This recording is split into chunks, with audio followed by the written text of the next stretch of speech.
लेबनानी जंगजू तंजीम Hezbollah और Israel के दरमियान तनाज़ा 4 दहाइयों से ज़्यादा अरसे से चल रहा है।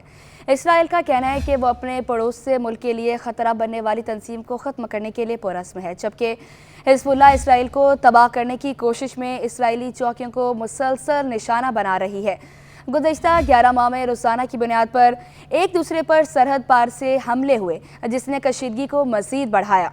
अब जबकि सना 2006 के बाद से पहली बार लेबनान पर इसराइली हमला जारी है, तो बहुत से लोग ये सवाल कर रहे हैं कि इस सब में लेबनानी फ़ौज कहाँ है और इसने इस कशीदगी को खित्ते में मज़ीद बढ़ने और इसके इलाकाई सतह पर असरात से बचने के लिए अब तक क्या किया है। बज़ाहिर ऐसा लगता है कि लेबनानी फ़ौज इसराइल और हिजबुल्लाह के दरमियान लड़ाई से गैर हाजिर है।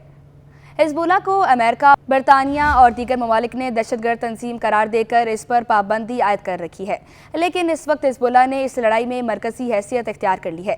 नज़रियाती तौर पर मुल्क के दुश्मन से लड़ना फ़ौज का काम है और इसराइल सरकारी तौर पर लेबनान का दुश्मन है, लेकिन लेबनानी फ़ौज के पास इस किस्म की लड़ाई के लिए हथियारों और तोप खाने की कमी है, जबकि इसराइली फ़ौज न सिर्फ जदीद हथियारों से लैस है बल्कि इसको मगरबी ममालिक की भी सबसे ज़्यादा हिमायत हासिल है।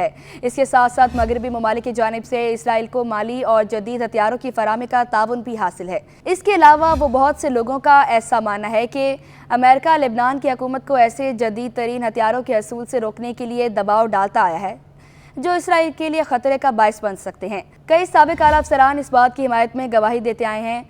सन 2020 में बैरूत में खाद के गोदाम में हुई तबाहकुन धमाके से शदीद इक्तिसादी बहरान ने लेबनानी फ़ौज के लिए मामलात को मज़ीद ख़राब कर दिया। फंड की कमी ने इसके अमले और इसकी बुनियादी ऑपरेशनल ज़रूरियात हत्ता कि ईंधन की फराहमी तक को मुतासिर किया। जो इस सूरत हाल को मज़ीद पेचीदा बनाती है वो ये कि अमेरिका, जो हिजबुल्लाह को अपना सबसे बड़ा दुश्मन समझता है, वही लेबनान की फ़ौज को सबसे ज़्यादा फ़ौजी इमदाद फराहम करता है।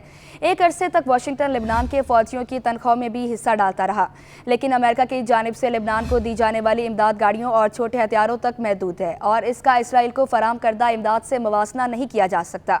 दूसरी जानिब लेबनानी फ़ौज की इसराइल के खिलाफ लड़ने की सलाहियत खित्ते की दूसरी फ़ौजियों की तरह ही गैर मौसर है। लेबनानी फ़ौज और ना ही किसी दूसरी अरब फ़ौज के पास ऐसी सलाहियतें हैं कि वो इसराइल का मुकाबला कर सकें। इसराइली फ़ौज के साथ गुरिल्ला जंग के अलावा कोई लड़ाई मुनासिब नहीं, जैसे कि गज़ा में हुई हो। लेबनानी फ़ौज का किरदार अंदरूनी तौर पर इस्तेहकाम बरकरार रखना है, क्योंकि अंदरूनी तौर पर हालात काफ़ी नाजुक हैं। इसराइली हमले में हिजबुल्लाह के रहनुमा हसन नसरुल्लाह की शहादत के बाद लेबनानी फ़ौज को बहुत से ऐसे इलाकों में तैनात किया गया जहाँ मुख्तलिफ ग्रोहों के दरमियान कशीदगी का बहुत ज़्यादा इम्कान था।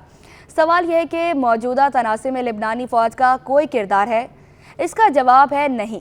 ताहम लेबनानी फ़ौज की एक बड़ी तादाद मुल्क के जनूबी हिस्से में मौजूद है। फ़ौज की जानिब से हाल ही में बताया गया था कि एक लेबनानी फ़ौज इसराइली ड्रोन हमले में इस वक्त मारा गया जब इसराइली ने चौकी के पास से गुजरती एक मोटरसाइकिल को निशाना बनाया था। इसके अलावा मुस्तकबिल में होने वाली किसी भी जंग बंदी के नतीजे में जनूब में लेबनानी फ़ौज की बड़ी तैनाती का इम्कान है।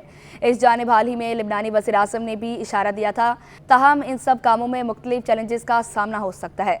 लेबनानी फ़ौज को मज़ीद एहलकारों की ज़रूरत है और इसके लिए रकम दरकार है जो इसकी फ़ौज के पास नहीं है।